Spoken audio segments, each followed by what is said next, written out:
Before we dive in, hit that subscribe button, drop a like, and let me know what you think really happened. Because tonight's case will leave you questioning everything you thought you knew about love, loyalty, and lies. The call came in at 8:39 p.m. sharp. Police department. Hello? The man's voice on the other end trembled, each breath sharper than the last. My wife. She's not breathing. She's in the basement. Please, you have to hurry. That voice belonged to 37-year-old Jimmy Allen, a husband from a quiet Michigan suburb who claimed to have just discovered his wife, Amy, lifeless in their basement. The dispatcher could hear the panic in his tone, at least what sounded like panic. Start CPR, the operator ordered. Keep going until help arrives. 18 minutes later, the first officer, Ben Horn, pulled up to the two-story home. The porch light flickered faintly against the damp night air. Everything seemed too still. But as soon as Horn announced himself, Jimmy's cries echoed through the house, raw, desperate, and oddly theatrical. Police department. Horn shouted as he stepped into the home. Down here. Jimmy wailed from below. The basement smelled faintly of detergent and dust. Under a dim bulb, Jimmy knelt over Amy's motionless body, his hands pressing rhythmically against her chest. His face was red, his shirt soaked in sweat, his voice cracking. Yet Horn noticed something strange. Jimmy's tears weren't real. No streaks, no moisture, just the sound of a man trying hard to sound broken. How long she been down? The officer asked. 20 minutes, maybe less. Jimmy gasped. I just found her.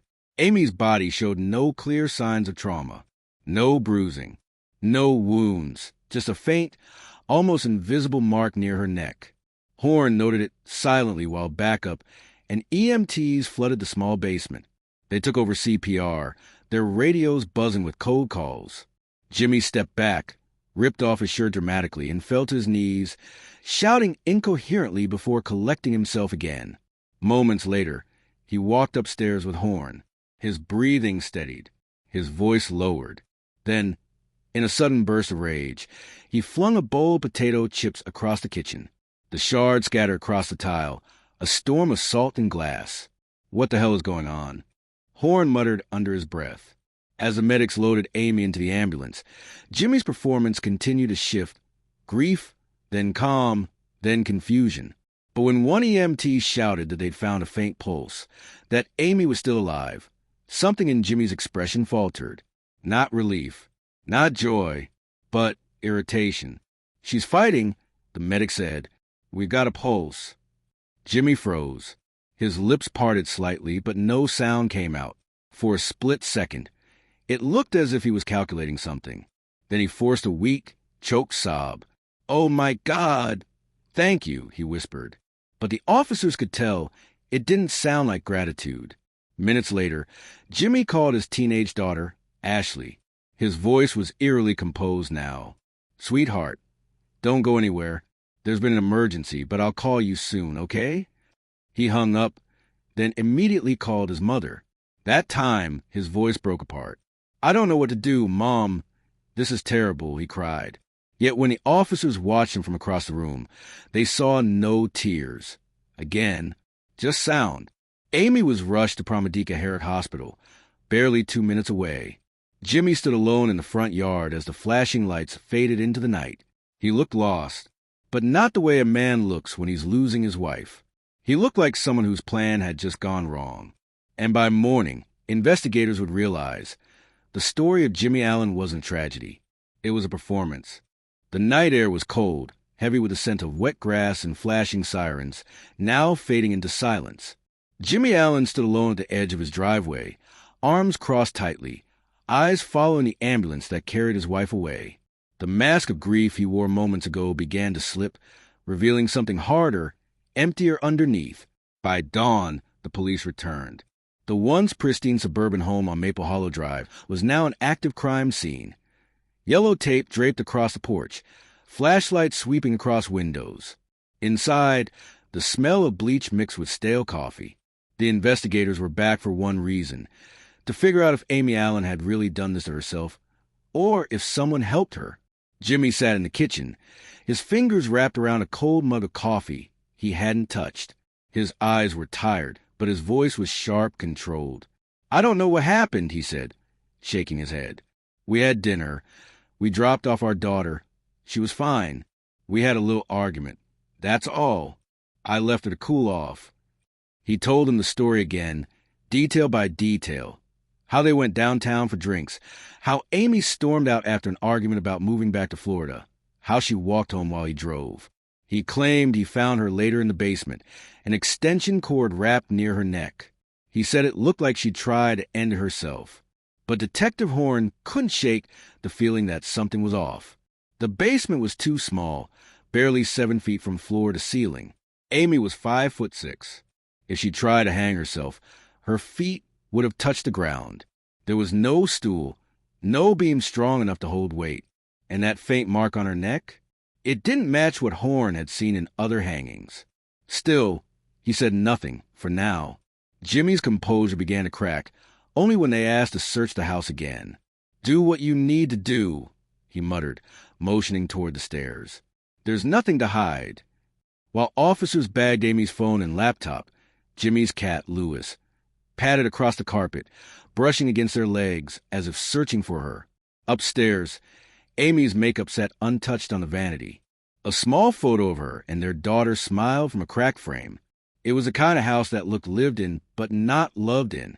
Later that afternoon, Detective Horn met with Amy's teenage daughter, Ashley, in the front yard. She sat on the porch, hugging her knees, her voice small and hollow. "Were your parents fighting before the game?" Horn asked gently. She shook her head. "No, everything was normal. They don't really fight.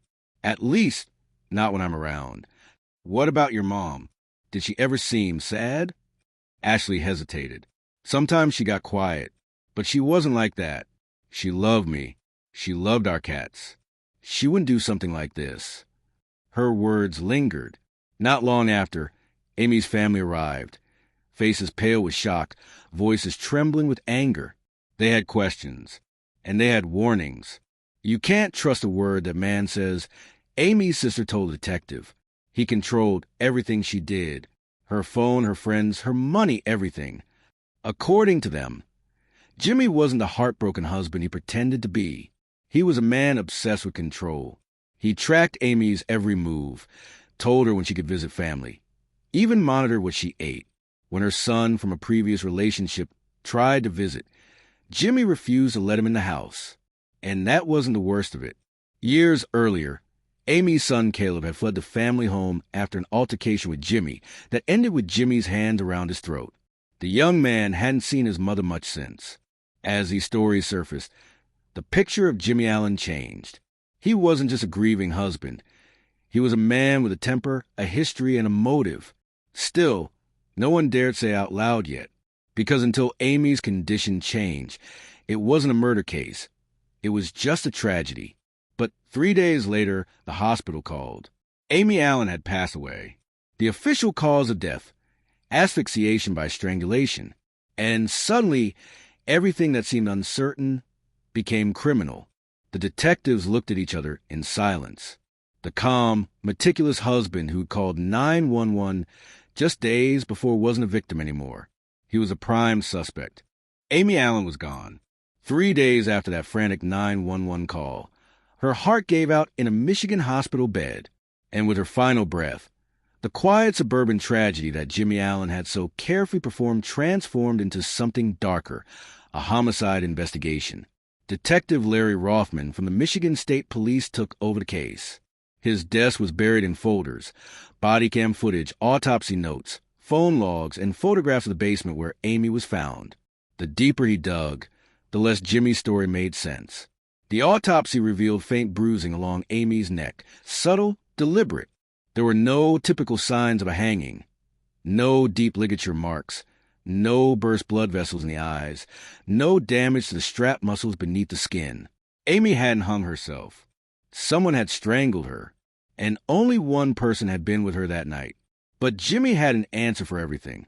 When investigators called him in for another interview, he played the part of a grieving husband flawlessly, shoulders slumped, voice breaking in all the right places. "I still don't understand what happened," he told Detective Rothman. I wish I'd seen the signs. She struggled with anxiety. She was shy, isolated. I tried to help her. I really did. Rothman let him talk.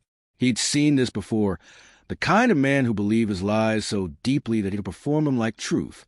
Jimmy painted himself as a savior, a husband who'd done everything right. But then, when asked to describe himself, his tone shifted. "I'm a type A personality," he said proudly. "Structured, disciplined, ambitious. I hold myself and my family to a high standard." It wasn't humility. It was control, rebranded as virtue. When confronted about Amy's alleged affair, Jimmy's face went pale. "An affair? That's impossible," he snapped. She didn't have it in her. Amy couldn't even talk to people, let alone cheat. But the evidence said otherwise. Investigators had recovered hundreds of messages between Amy and a man named George, a married man from the East Coast she'd met online. Their texts were tender, romantic, and explicit. She'd even met him twice in person, once at a coffee shop, once in a hotel room.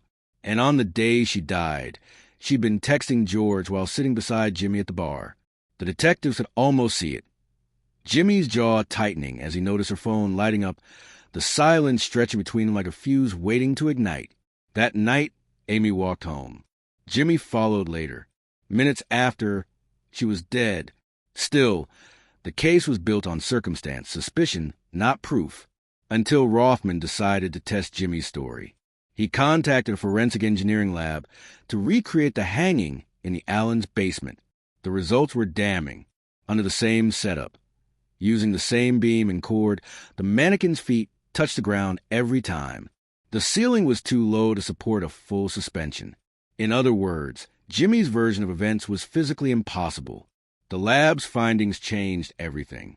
Amy Allen hadn't taken her life. Someone had taken it from her.